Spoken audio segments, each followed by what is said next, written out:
libro de Hechos y hoy llegamos a una parte crucial del libro de Hechos.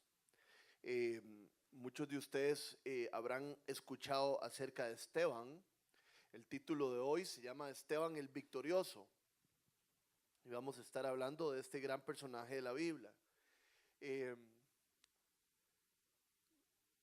Eh, para empezar el tema de hoy, quisiera contarles una historia muy pequeña y hacerles un comercial. Yo siempre hago comerciales.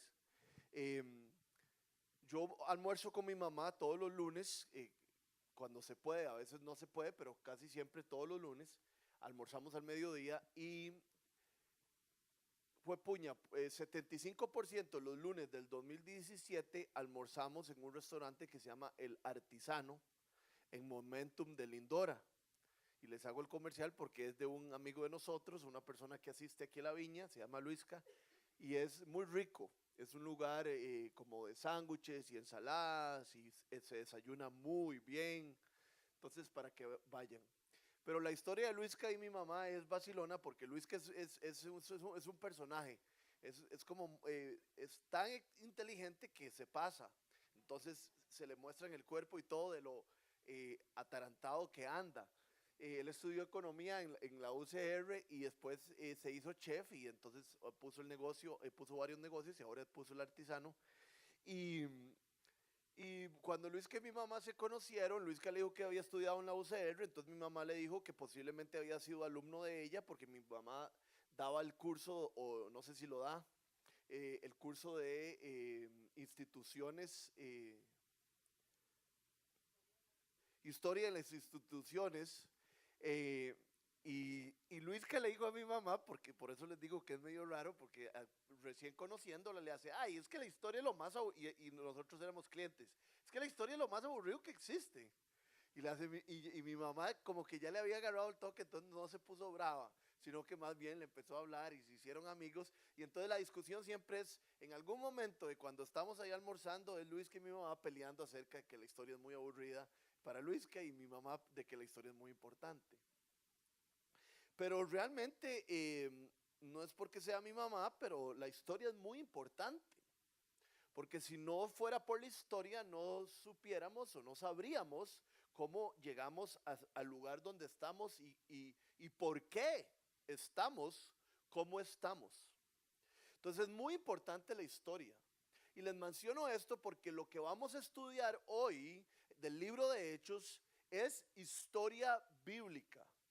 Hoy Esteban, cuando está delante del consejo que lo está juzgando, hace un recuento de la historia del pueblo de Israel que nos sirve a nosotros muchísimo para entender la historia del pueblo de Israel y para entender nuestra historia y cómo estamos, dónde estamos.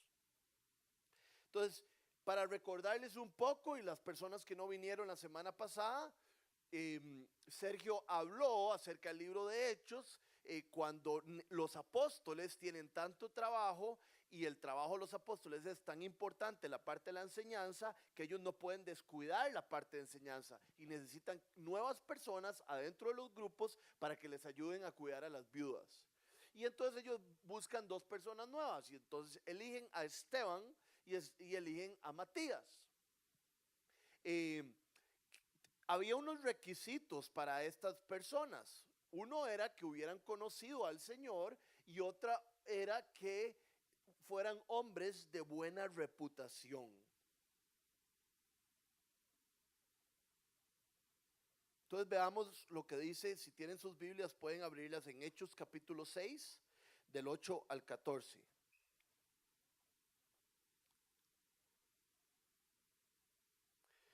Esteban, hombre lleno de la gracia y del poder de Dios, hacía grandes prodigios y señales milagrosas entre el pueblo. Con él se pusieron a discutir ciertos individuos de la sinagoga llamada de los libertos, donde había judíos de Cirene y de Alejandría y de Sicilia y de la provincia de Asia. Como no podían hacer frente a la sabiduría ni al espíritu con que hablaba Esteban, instigaron a unos hombres a decir, hemos oído a Esteban blasfemar contra Moisés. Empezaron a inventar esto. Y contra Dios. Agitaron al pueblo, a los ancianos y a los maestros de la ley. Se apoderaron de Esteban y lo llevaron ante el consejo. Presentaron testigos falsos que declararon: este hombre no deja de hablar contra este lugar santo y contra la ley. Le hemos oído decir que ese Jesús de Nazaret destruirá este lugar y cambiará las tradiciones que nos dejó Moisés. Entonces, lo primero que es importante, que es irnos para atrás un poquito, es, creo yo, rescatable, es la reputación de Esteban. Dicen que era un hombre de una reputación intachable. Y hay dos elementos acerca de la reputación que quiero tocar. Y es que no sé si se dan cuenta, Esteban tiene tal reputación y ha hecho las cosas de tal manera que no hayan cómo echarle alguna culpa. Y más bien lo que tienen que hacer es inventar cosas de él. Y tienen que, para caerle encima, tienen que llegar a inventar algo de él y ponerle cosas que él ni siquiera ha dicho. O sea, este hombre ha tenido tal reputación que no se le encuentra tacha. Entonces, si le queremos poner algo encima, lo tendríamos que inventar. Hace muchos años yo me aprendí, hay versículos que se me han quedado grabados, igual que me imagino que a muchos de ustedes también se les quedan algunos grabados. Uno de los que se me ha quedado grabados es uno que dice más o menos: estar en paz con todos hasta donde de ti dependa. Y yo creo que eso tiene mucho que ver con tener una buena reputación. No sé si ustedes sabían, pero en la Biblia dice que para ser un hombre maduro, para ser una mujer madura en la fe, para ser un líder en la iglesia, hay que ser irreprensible, intachable. Eso no significa que hay que ser perfecto. Lo que significa es que hay que estar en paz con todos hasta donde usted dependa. Si usted está consciente de algo que usted ha hecho mal, que usted halle la manera de resarcir eso y arreglarlo. Si sabes que hiciste mal, no dejes que tu orgullo sea más fuerte que el Espíritu de Dios y haga las cosas bien.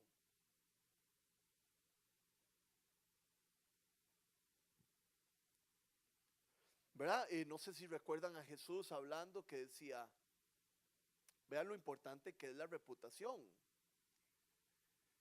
Si vas al templo y vas a dar una ofrenda y te recuerdas que tenés un problema con alguien, yo prefiero, no lo dice así, sí lo dice así, pero yo lo estoy parafraseando. Yo prefiero, dice Dios, que dejes la ofrenda a un ladito, la cosa que me vas a dar, lo que me compraste o la gran símbolo que trajiste, y te vayas a poner a cuentas con esa persona y que después me des la ofrenda. Para Dios es de mucha importancia nuestra reputación. No es que seamos perfectos, es que siempre que tengamos a la mano hacer las cosas bien, lo hagamos bien. Y entonces yo me pregunto, ¿cómo está mi reputación? Si mi reputación está mal, porque yo he hecho lo mejor que yo he podido delante de Dios, no importa. Pero si mi reputación o si tengo problemas con alguien y si tengo ciertas cosas pendientes y está a mi mano resolverlo, es importante que nosotros podamos resolverlo. Y yo creo mucho en esto, porque nosotros hemos sido comprados y ahora somos pertenencia de Dios. Y la vida que ahora yo vivo, la vivo por fe en el Hijo de Dios. Entonces mi vida se trata de reflejar al Hijo de Dios. Y el Hijo de Dios tenía una reputación perfecta. Entonces, si de mí depende, si yo tengo que poner mi orgullo abajo, si yo tengo que devolver una plata, si yo tengo que dejar de chismear, si yo tengo que hablar con alguien, si yo tengo que sincerarme, lo debería hacer. El otro día estuve hablando con una muchacha que viene aquí a la viña y por alguna razón estábamos hablando de un proyecto lindísimo que ella tiene, de salir del país y servirle a Dios y algo así, y Salah se le zafó que había tenido un problema con la hermana. Y ya terminamos, y yo apenas escuché que tenía un problema con la hermana, vi que era como un problemilla, como que estaban bravas. Y entonces dejé que se fuera toda nuestra conversación y al final y hablamos del viaje que iba a hacer y todas las cosas y lindísimo. Y al final le hago yo, perdón por ser tan metiche, pero arreglate con tu hermana. Porque, ¿verdad? ¿De qué nos sirve a nosotros venir aquí? ¿De qué nos sirve a nosotros ser líderes de un grupo de vida? ¿De qué nos sirve a nosotros tener una calcomanía pegada? Ser tan cristianos si no nos importa tener una vida intachable, si no nos importa alejarnos del mal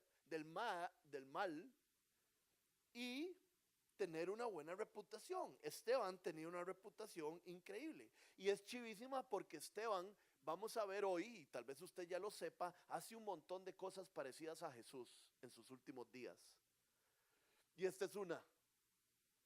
A Jesús no le encontraron, vean lo que dice Juan 18, del 19 al 23.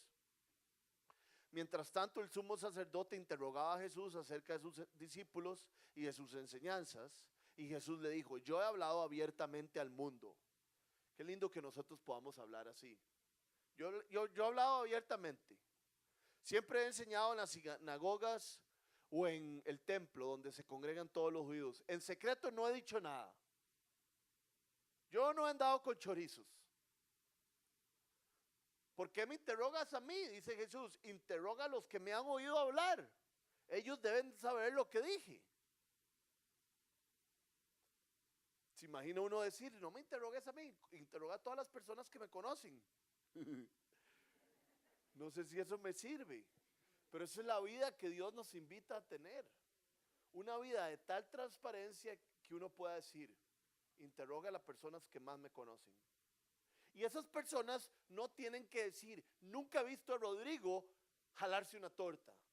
No, irreprensible, tener una buena reputación es, yo he visto a Rodrigo y se jala tortas, pero rápidamente trata de ver cómo las endereza. Claro, nuestro Señor no se jalaba tortas. Hay un versículo en la Biblia que siempre se me olvida dónde está, que me encanta, que dice que hay que adornar el evangelio. Imagínense que hay que adornar algo, es hacerlo verse bonito, ponerle detallitos para que se vea excelente. Eso es la invitación a nuestras vidas, que adornemos el evangelio con nuestra vida. Que el evangelio no sea deshonrado por nosotros, sino adornado por nuestra vida. Y Esteban adornaba el evangelio. Vean lo que dice el versículo, el capítulo 6, en el 8 dice, Esteban, hombre lleno de la gracia y del poder de Dios, hacía grandes prodigios y señales. Y vean al final en el 15 lo que dice. Todos los que estaban sentados en el consejo escuchando a Esteban, fijaron la mirada en él, en Esteban, y vieron que su rostro se parecía a un ángel. Seguro más de un predicador ha dicho que Esteban era guapísimo. Pero no necesariamente era eso. De vez en cuando me topo cosas así, voy y busco obviamente en los eruditos, en la gente que conoce los idiomas, en las personas que saben teología mucho más que yo, para ver cuáles son las referencias o qué significa esto. Todo mundo, y es obvio, hace referencia a Moisés cuando sube al monte Sinaí, ¿verdad? Y está con Dios por muchísimo tiempo y baja y dicen que su rostro está bronceado, así, bronceado, se ve como oro, porque estuvo en la presencia de Dios, tanto así que la gente le daba miedo. Tenía como la presencia de un ángel. Otros comentaristas equiparan esto también y recuerdan la transfiguración de Jesús, que Jesús está como con Moisés y con Elías y se transfigura, entonces su aspecto es como el de un ángel. Bueno, Esteban tiene un aspecto como de un ángel y no es porque era muy guapo o no es porque estuviera sosteniendo la respiración, sino, creo yo, porque él estaba en la presencia de Dios, porque era un hombre lleno del Espíritu de Dios. Y esto lo sé porque la Biblia no lo ha dicho anteriormente. Y yo quiero tener la cara como un ángel. No que alguien diga, Rodrigo es como un ángel, sino que alguien diga, hay algo en ese muchacho. Yo iba a decir muchacho.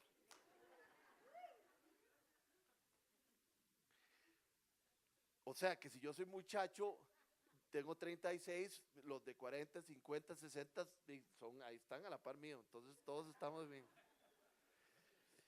Entonces, ¿verdad? Que la gente vea en mi rostro algo diferente, pero que no sea algo diferente, sino que sea algo espiritual. ¿Y saben cómo podemos tener algo espiritual diferente? Estando en la presencia de Dios. Y yo se los voy a decir siempre.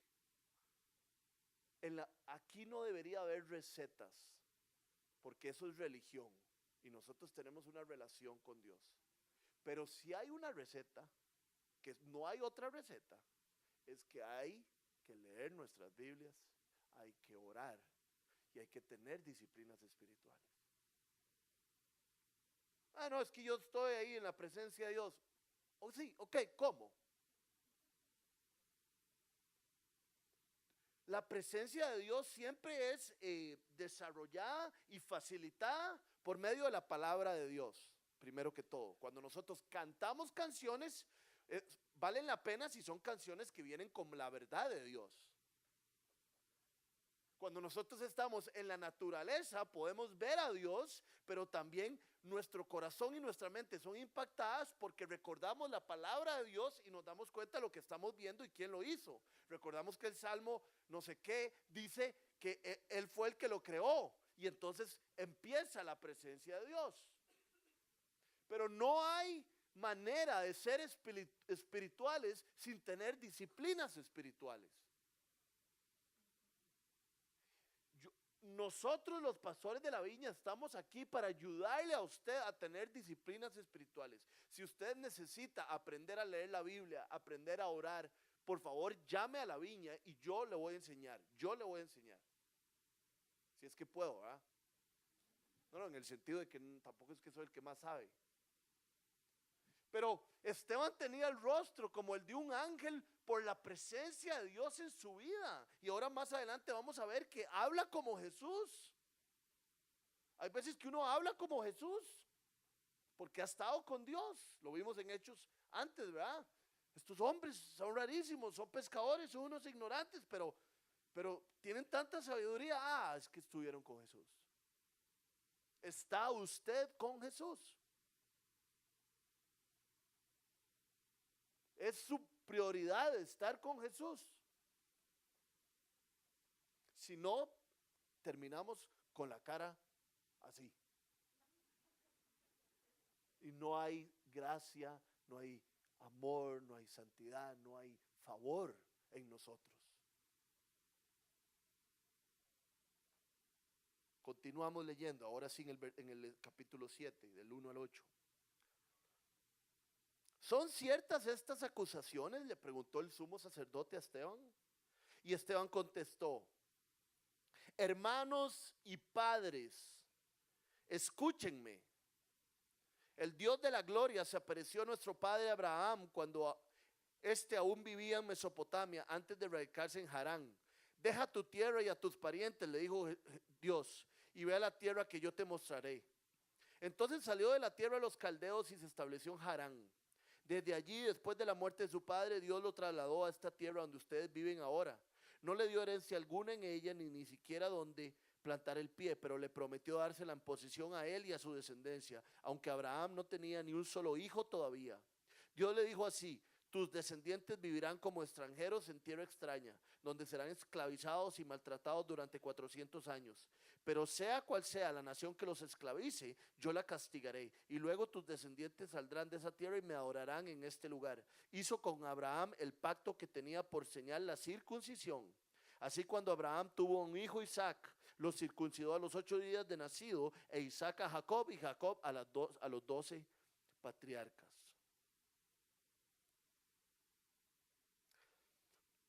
Vean qué interesante que Esteban está ante un consejo donde su vida está en peligro y él tiene que, ¿verdad? Él tiene que referirse a todas estas acusaciones que le están dando acerca de Jesús. Y vean que él, para empezar a hablar de estas acusaciones que le están haciendo acerca de Jesús, empieza hablando del Antiguo Testamento. Entonces, dos conclusiones pequeñitas. Para entender de Jesús hay que entender del Antiguo Testamento, pero sobre todo lo que Esteban quería hacer es mostrarles a ellos, y lo vamos a ver ahora nosotros, que se viene hablando de Jesús siempre, que Jesús es el Mesías que ellos estaban esperando. Y es algo interesante lo que les pasa a estos judíos,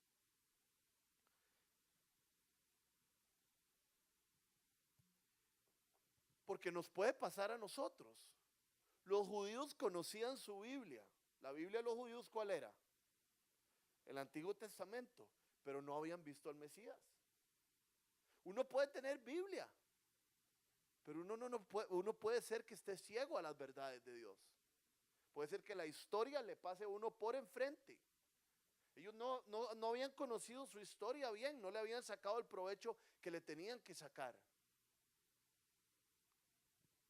Y ahora entonces vamos a analizar un poco esto, primera parte que él está hablando. Nos habla Esteban de Abraham. Sabemos que Abraham se llamaba Abram al principio. Y nos habla, y entonces devolvámonos a Abraham en Génesis 12 y vamos a ver lo primero que pasa a Abraham, lo que nos muestra la Biblia de Abraham.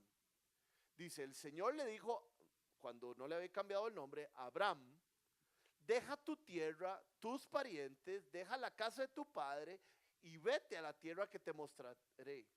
Haré de ti una nación grande y te bendeciré. Haré famoso tu nombre y serás una bendición. Bendeciré a los que te bendigan y maldeciré a los que te maldigan. Por medio de ti serán benditas todas las familias de la tierra. Abraham partió, tal como el Señor se lo había ordenado, y Lot, su sobrino, se fue con él. Abraham no sabía que no se tenía que llevar a Lot porque iba a ser un gran problema. Abraham tenía 75 años cuando salió de Harán. Primero, importantísimo, Abraham, ¿verdad? Abraham es el padre del pueblo de Israel. Vemos cuando Jesús en el Nuevo Testamento habla con los fariseos y los padres de la ley, y ellos dicen nuestro padre Abraham. Abraham era el que los definía como pueblo, y Abraham es ahora padre nuestro también, porque nosotros hemos sido injertados en el pueblo de Dios. Antes Abraham era el padre de los israelitas, de los judíos, y ahora es padre de todos los gentiles también. Segundo elemento importante, Dios le dice a Abraham, cuando Dios llama a Abraham, le dice, deja tu tierra, deja tus parientes, deja toda esta zona de comodidad, y porque te voy a llevar a un lugar diferente. Y es el mismo llamado que nos hace a nosotros. Dios nos dice, al llamarnos, deja. Yo no puedo abrazar al Señor sin dejar lo que estoy abrazando. Hay que dejar. Para Abraham fue literal, geográficamente. Para mí no. Yo no me tuve que ir a otro país. Yo conocí al Señor en San Pedro y no me tuve que ir a otro lugar. Pero sí hay una parte donde para tener una relación con Jesucristo, para tener una relación con Dios, hay que dejar algo primero. Hay que dejar todas esas cosas que consideramos valiosas y que Él se vuelva lo más valioso. Deja a tu padre, deja a tu madre, deja tu tierra, Abraham, y confía que lo que te voy a dar va a ser mejor que lo que te estás dejando. Y eso nos dice a nosotros. Deje, Rodrigo, y uno, ¿cómo deje? Si me encanta. Confíe, Rodrigo. Por eso es que es tan importante, es súper simbólico cuando la Biblia dice, y ellos dejaron las redes. es demasiado importante. Es como que vos seas ingeniero civil y el Señor te diga, deje su profesión. Y uno dice, sí, pero esto es lo que he hecho 30 años. Confíe. Pero para seguir a Cristo tenemos que dejar muchas cosas. Hay cosas que son más evidentes que otras. Porque si no, no lo vamos a seguir, porque Él dice, ama al Señor con todo, con todo, con todo, con todo. Nuestras prioridades deben de cambiar radicalmente. Como dice Pablo, lo que antes considerábamos valioso, lo considero ahora como estiércol. Porque, y lo dije ahora, ¿verdad? 2 Corintios 5:17. Todo aquel que está en Cristo, nueva criatura es. Las cosas viejas pasaron y fueron hechas nuevas. Si yo soy nuevo, soy nuevo. Las cosas que antes hacía ya no las hago tanto, por lo menos. Estoy dispuesto a dejarlas.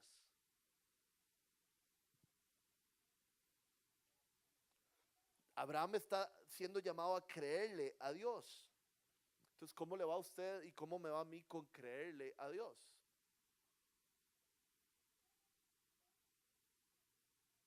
Le dice a Abraham, deje todo esto, yo lo voy a bendecir y lo voy a llevar a un lugar mejor. Ok, no veo lugar, no veo la bendición, pero crea, Abraham, crea. Y así nos pasa en todo. Les voy a poner un ejemplo muy fácil. Yo antes, cuando no conocía a Dios, era fogoso y me tomaba hasta el agua del florero en las fiestas que iba. Y un día Dios me dijo, sentí, ¿verdad? Inmediatamente sentí como, con el llamado de Dios, sentí a Dios diciéndome, deje de tomar así. Y esto es solo un ejemplo muy mundano, pero espero que ustedes lo extrapolen a las cosas mundanas suyas. Y entonces era, no se emborrachen con vino, sino más sean llenos del Espíritu Santo. No se emborrache. Yo empecé a preguntar, ¿qué? Entonces no puedo tomar. Y no era ¿verdad? Y yo, gracias a Dios, siempre he sentido que he crecido como en lugares bastante balanceados, no han sido muy fundamentalistas. Y me dijeron, no, es que lo que Dios quiere es que no te emborraches. Es que el alcohol no tome control de vos. No es que un cristiano no puede tomarse algo. Es que el cristiano debe ser gobernado por el Espíritu Santo, no por el alcohol ni por ninguna otra cosa. Entonces era como Dios diciéndome, puedes tomarte una cervecita, 2 cervecitas. Y yo, pero Dios, a mí me gustan 10 o 12 cervecitas. Y Dios diciéndole a uno, confíe en mí, confíe. Y mi pensamiento es, no, Dios, es que usted no sabe lo que me hace a mí disfrutar. Y Dios le dice a uno, yo sé lo que lo hace a usted disfrutar, confíe en mí. Y ahora yo me tomo 2 cervezas y disfruto demasiado. Y las disfruto un montón. Y no tengo que andar en precisas después con un carro o con miedo o atropellando a alguien que me meten a la cárcel. Porque cuando Dios nos dice confíe en cosas tan mundanas como estas o en cosas como nuestra vida entera, que es la fe, es que Él nos va a dar algo mejor. Pero sí hay definitivamente un elemento de fe. Cuando yo siempre lo cuento, pero es que es parte de mi vida, ¿verdad? Yo era pastor y caí en una depresión muy fuerte y tuve que dejar de ser pastor y empecé a trabajar en una compañía y me iba muy, muy bien en esa compañía y me quería estudiar más para que me fuera más bien, mejor en las compañías, ¿verdad? Dios me llamó a venir aquí a la viña a hacerme pastor otra vez y yo tenía mucho miedo. Y porque, ¿verdad? Asociaba ser pastor con haberme deprimido y todo. Y me acuerdo que Chris me dijo, Rodrigo, si a vos te gusta la carne, el hecho de que te hayas comido una carne podrida no significa que no hay un montón de carne rica todavía para comer. Y fue una cosa de mucha fe, volver, y fue algo de cancelar tiquetes de avión y cancelar mi admisión en una universidad, y Luciana ya había renunciado del trabajo, y yo ya había renunciado del trabajo, ya nos íbamos, y Dios nos llamó, y era un salto de fe, un salto de confianza. Entonces, ese es el llamado de Dios, es deja. Y ni siquiera te voy a mostrar lo que te voy a dar. Deja y confíe. Todo aquel que quiera ser mi discípulo, que se niegue a sí mismo. ¿Y qué es lo que dice después? Porque todo el que esté dispuesto a entregar su vida, la ganará. Pero el que quiera ganar su vida, el que no me crea, el que no esté dispuesto, la perderá. Juan 17:3, ese versículo me lo aprendí esta semana, dice: y esta es la vida eterna, que me conozcan a mí, al único y verdadero Dios, y a su Hijo Jesucristo. Esa es la vida. La vida verdadera es conocer a Dios, pero eso implica fe de parte nuestra.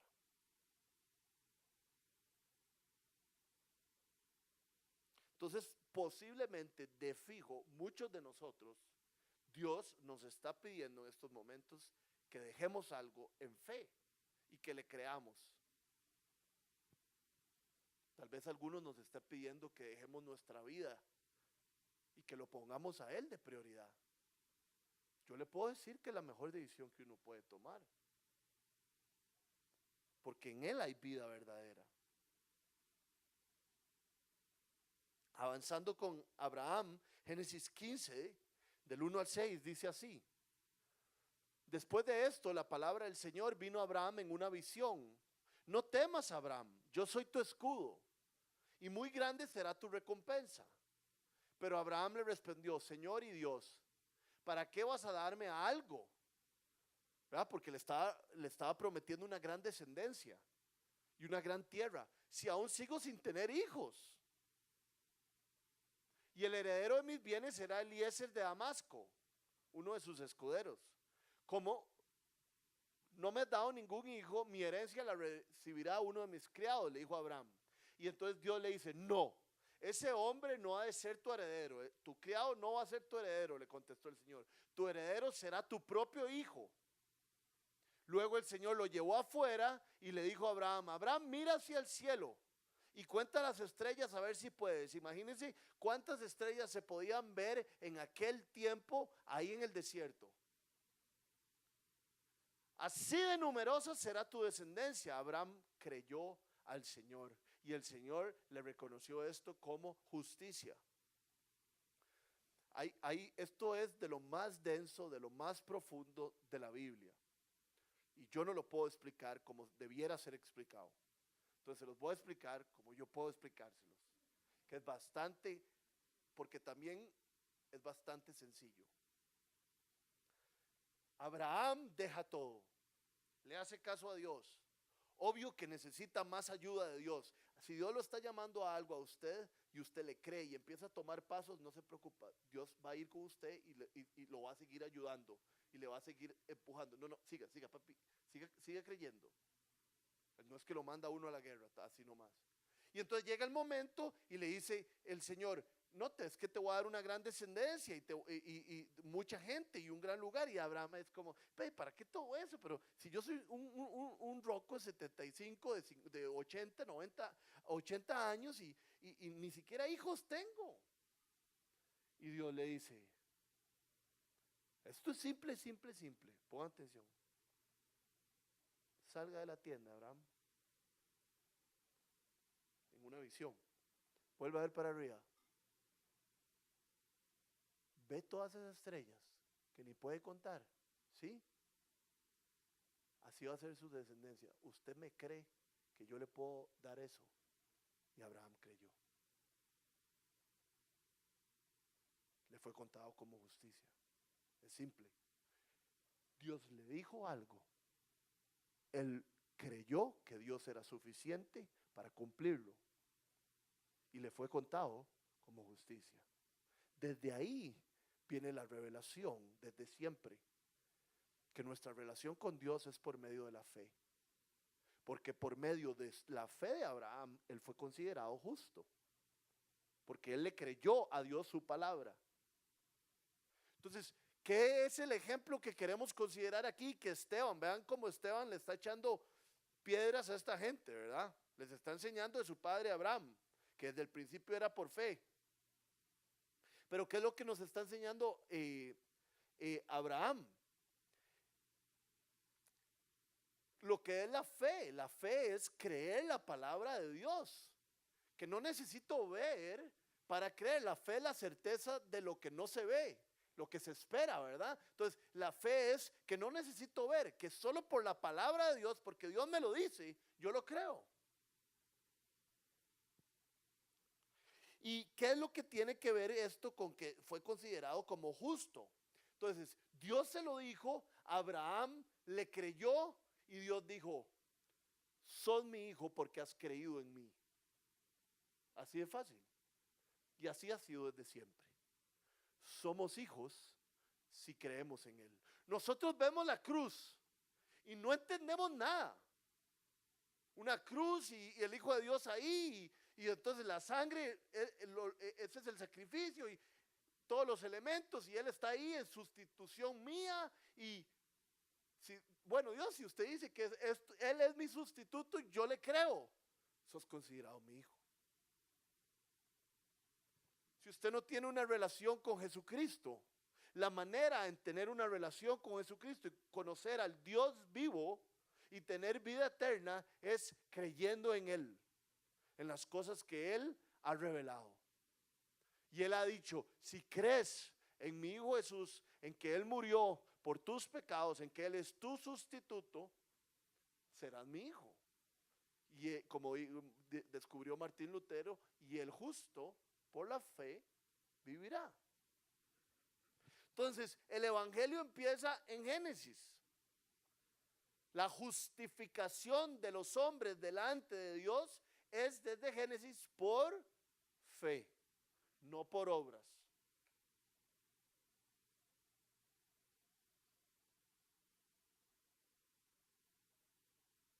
Es imposible agradar a Dios sin fe, dice Hebreos 6. El otro día tuve un café con el don Elmer, es el director de todas las viñas en Costa Rica. En Costa Rica, no sé si sabían, hay bastantes viñas, hay como 7 o 8 viñas o algo así. Una alianza de viñas y otros lugares también vienen, no sé qué. Tuve una reunión con él y se echó un chiste, pastor. Es que ustedes no conocen eso porque ni yo tanto, pero hay una cultura, ¿verdad? De los pastores, echan unos chistes de pastor y así. Y entonces le ofrezco café y hace, por supuesto que quiero café. Sin café es imposible agradar a Dios. Porque en Hebreos dice que sin fe es imposible agradar a Dios. Entonces yo medio me reí por compromiso, no estuvo muy bueno.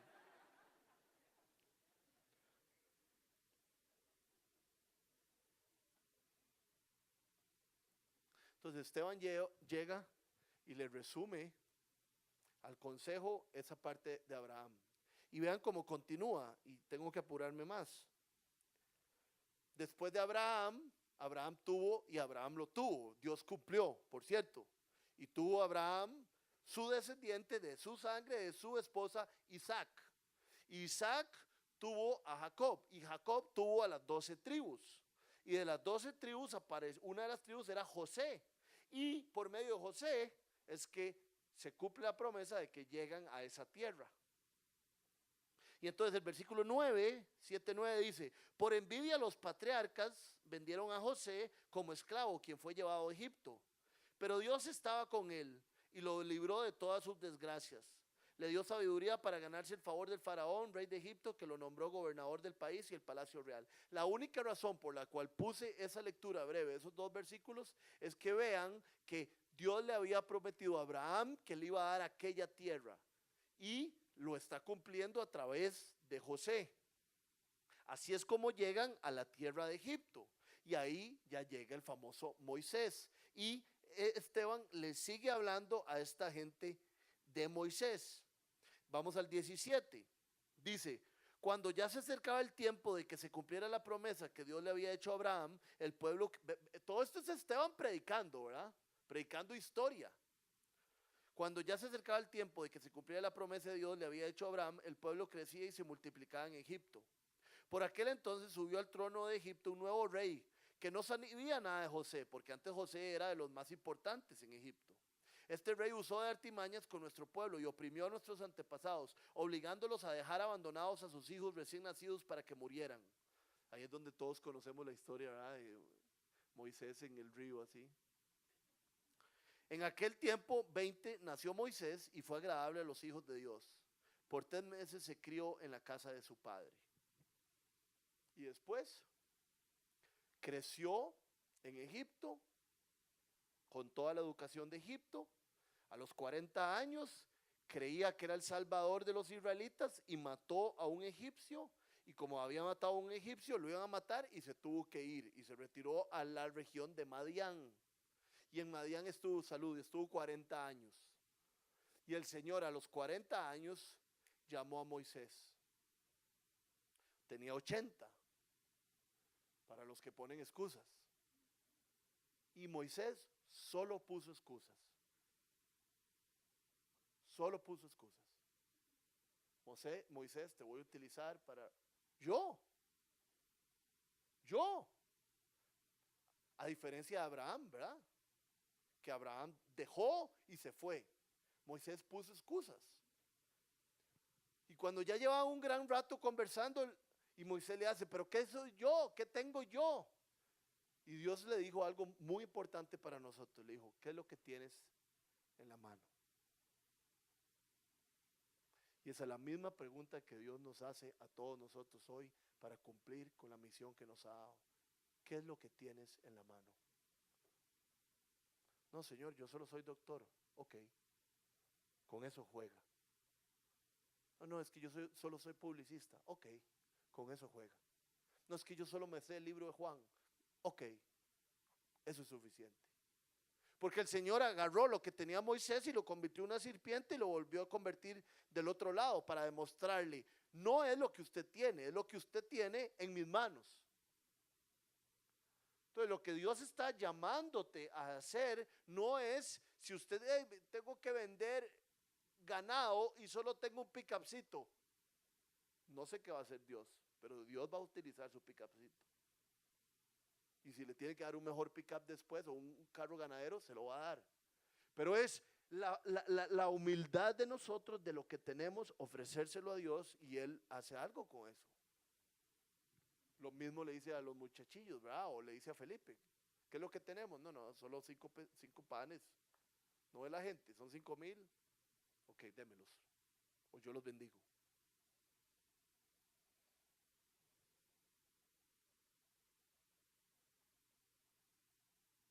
Es importante no dejar que el enemigo minimice lo que tenemos.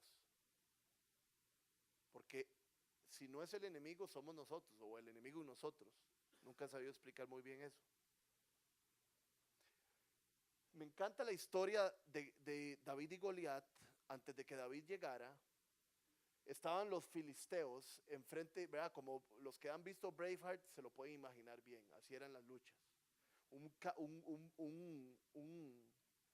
potrero gigantesco y unos se colocaban de aquel lado y los otros se colocaban de este lado y esperaban a ver por semanas, a veces por meses, a veces por días, cuándo empezaba la guerra. Y estuvieron ahí 40 días y todos los días llegaba Goliat de este tamaño y, perdón por la palabra, pero eso es lo que hacía, enjachaba a los israelitas y les decía un montón de cosas. Yo los puedo destruir ustedes cuando quieran. Primer día. Segundo día, yo los puedo destruir ustedes cuando quieran, porque ustedes no son nada. Tercer día, yo los puedo destruir ustedes cuando quieran, porque ustedes no son nada. ¿Ustedes qué creen que piensa uno después de 40 días que le digan a uno que uno no es nada? Que uno no es nada. Entonces tuvo que llegar David y escuchó. Ustedes no son, si lo quieren leer, ¿verdad? Samuel, 1 Samuel. Ustedes no son nada. David lo escuchó por primera vez y dijo, ¿cómo que no somos nada? La primera vez reaccionó y lo mató, porque no permitió que lo manejara y que lo agobiara la mentira, sino que agarró la mentira, la pateó para adelante y se fue a hacer lo que Dios lo había llamado. Entonces, no dejemos que nos pase lo que le pasó a Moisés, de que el miedo y sus faltas de herramientas y de experiencia y el pecado que también tenía ahí en la parte de atrás de su mente, le decía, usted no es nadie. No, si, no, realmente no somos nadie, pero si somos hijos de Dios, somos hijos de Dios. Entonces yo no sé qué es lo que lo está atacando a usted, cuál es la mentira. Pero no deje que eso se vuelva su identidad, porque su identidad es que usted es una hija o un hijo de Dios. Entonces lo que tenga en la mano, entrégueselo a Dios, no se lo deje usted. Y este resumen, que digamos, un buen teólogo me saca patadas de aquí, ¿verdad? Del resumen que hemos hecho, quiero terminarlo en ir leyendo a partir del versículo 45. 7:45 dice así. Después de haber recibido el tabernáculo, ya para bueno, un pequeño contexto, ya para todo esto, ya Moisés sí se animó, pero con su hermano, y se fue y sacaron al pueblo de Israel, pasaron por el mar, pasaron por el desierto y ya están por ahí. Y entonces aparece en el 45, después de haber recibido el tabernáculo, lo trajeron consigo bajo el mando de Josué. Entonces ya aparece ese personaje. Cuando conquistaron la tierra de las naciones que Dios expulsó de la presencia de ellos, allí permaneció hasta el tiempo de David, quien disfrutó del favor de Dios y pidió que le permitiera proveer una morada para el Dios de Jacob. Pero fue Salomón quien construyó la casa. Entonces, si estamos hablando de Salomón y usted conoce la Biblia, estamos hablando ya de qué libro, a ver. De Reyes. Entonces Esteban se acaba de tirar un resumen que ellos entendieron perfectamente bien. Empezó con Abraham, después de Abraham habló de Isaac, habló de Jacob, de las 12 tribus, habló de José, llegaron a Egipto, se cayeron en Egipto, se levantó Moisés, lo expulsaron, Moisés volvió, salieron de Egipto, cruzaron el mar, están en el desierto. Y llega Josué, que es el que los tiene que meter a la tierra prometida. Todo eso ya lo habló. Hay algo muy interesante que hasta ahora he ido descubriendo y tengo que ver bien. Sí, tal vez podamos hacer una charla acerca de eso, pero vean qué interesante que los elementos que tenemos en el desierto son elementos de la iglesia el día de hoy. Se habla del tabernáculo.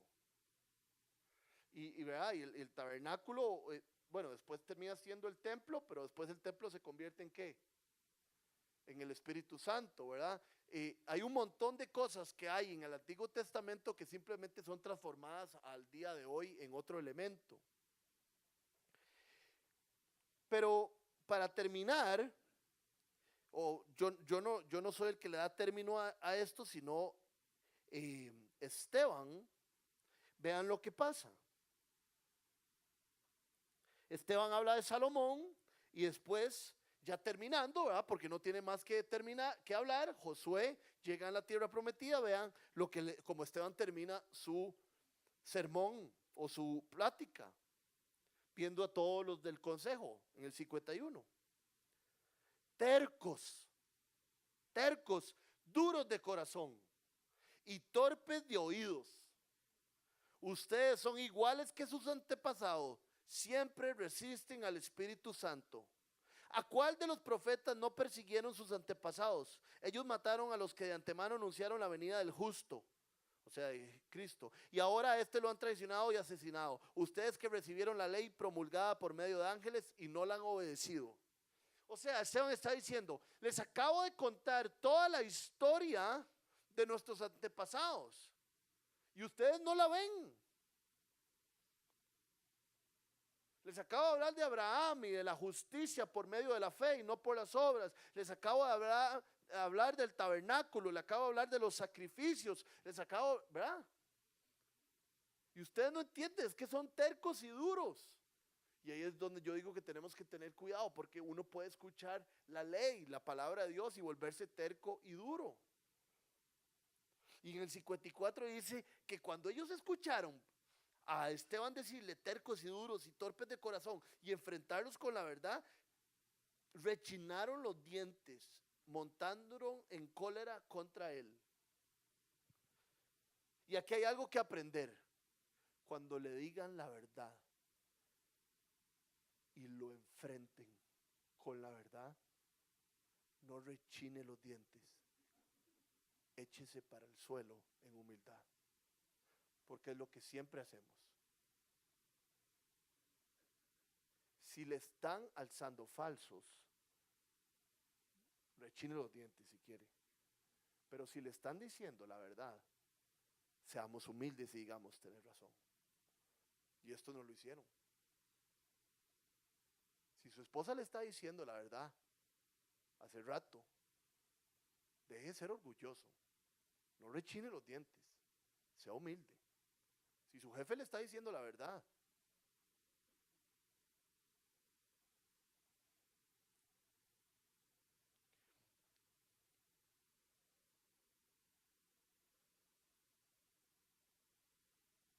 y ahora vean, se pone maravilloso esto. 55.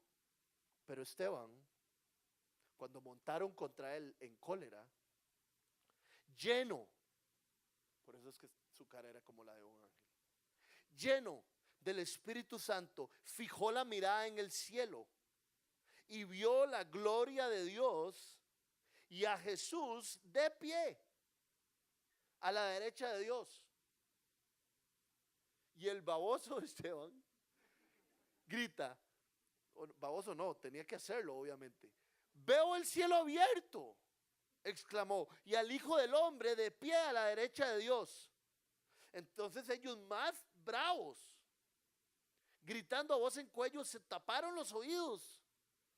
Vean todas las semejanzas con Jesús, ¿verdad? Y todos a una se abalanzaron sobre él, lo sacaron a empellones fuera de la ciudad y comenzaron a apedrearlo. Así era como se apedreaba a la gente. Recuerdan que en aquel momento se apedreaba a la gente. Se les sacaba fuera de la ciudad, donde había unos huecos especiales para eso, y ahí se los apedreaba. No con piedritas pequeñas, porque duran 40,000 días de morirse. Eran 10 piedras grandes y ya se moría. Pero qué importante aquí. Primero, siempre que leemos en la Biblia de Jesús, leemos que está sentado a la derecha del Padre. ¿Qué significa que Jesús está sentado a la derecha del Padre? Para la próxima vez que lo lea. Significa que Jesús, usted se sienta cuando ya terminó. ¿Sí o no? Jesús ya terminó su obra. Está esperando que Dios le diga que vaya y simplemente finalice todo. Entonces, por eso es que dice Pablo, Jesús está sentado a la derecha del Padre, porque él como sacerdote ya terminó todos sus oficios.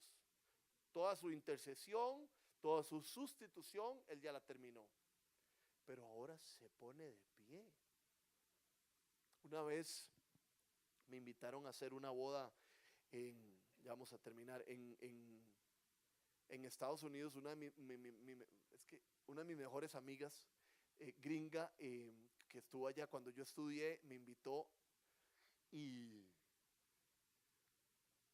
que yo dijera unas palabras en la boda, y no sé si fue buena idea o mala idea, pero a mí se me ocurrió este pasaje, y porque yo quería a ella hacerla sentir especial, y yo le dije, porque costó bastante que se casara. Entonces yo la volví a ver y le dije, y fue de corazón, eso sí, le hago yo, este momento, esta boda, vos a la par de él, yo creo que Jesús está de pie. No porque no le haya costado, no, sino por lo lindo de la situación. Imagínense lo especial que fue para el Señor, la demostración de fe que Esteban está haciendo, que el Señor se aseguró de que él lo viera y que lo viera de pie viéndolo. El primer mártir de la iglesia. Nadie nunca antes había morido por la fe, muerto.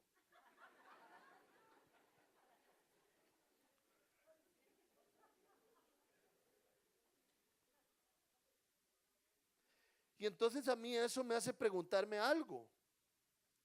En estos tiempos en Costa Rica, bueno, a como está la cosa de fea, lastimosamente sí puede haber mártires, pero en estos tiempos no necesariamente aquí, ojalá Dios llame a muchos de nosotros a ser misioneros en lugares donde sí hay que dar la vida por la fe, pero no necesariamente vas a tener que dar tu vida por la fe, pero yo les quiero probar su creatividad y su corazón y que piensen, ok, el Señor llamó a Esteban a ser un mártir y fue tan especial para él que se puso de pie viéndolo. ¿Qué podemos hacer? ¿Cuál es la vida que Dios nos está llamando a tener? Que lo haga a él ponerse de pie a vernos. Imagínense lo que estaba pasando, que imagínense a Jesús y le dijo a todos los ángeles, ya, suave, suave, suave, suave, dejen de cantar, suave, suave. Y se puso de pie. Suave, vean todos a Esteban. Vean lo que está haciendo Esteban. Esteban considera su fe en mí más preciada que su vida. Vean lo que Esteban me ama. Eso es un aliciente para nosotros para decir, wow, ¿cómo hago para que mi vida adorne a Dios de esa manera? Ya que Él dio su vida por mí.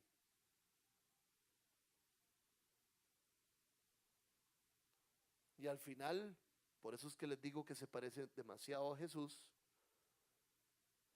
El 59 dice, mientras lo apedreaban, Esteban oraba.